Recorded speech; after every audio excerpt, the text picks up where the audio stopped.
We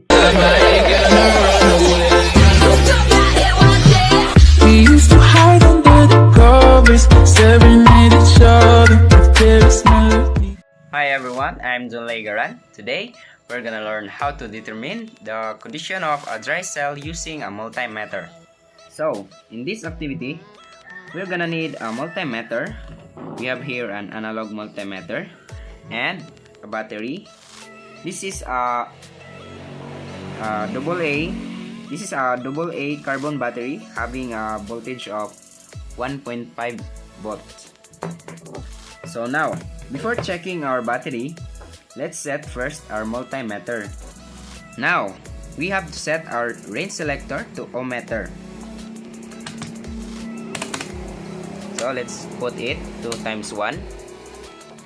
Then, short our test probes. Well, if the pointer is not pointing into 0 scale, so we have to calibrate the pointer to 0 using our 0 ohm adjuster knob.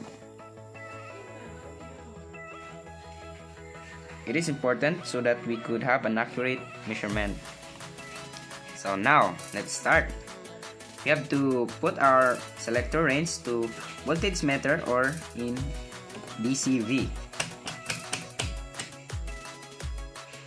In this situation, we will be using 2.5 volt because we already know that our battery here has a voltage of 1.5 volt.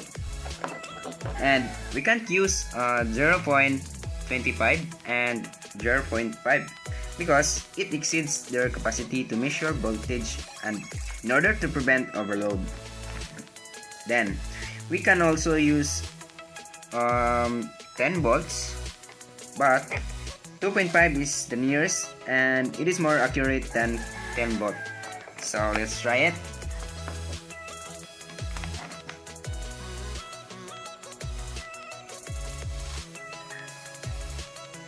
Okay, as you can see, the needle points to 150, or the pointer points at 150 volts. And remember, we are using 2.5, so therefore our answer here is 1.5 volts. Now, we know that our battery is in good condition using our multi-tester.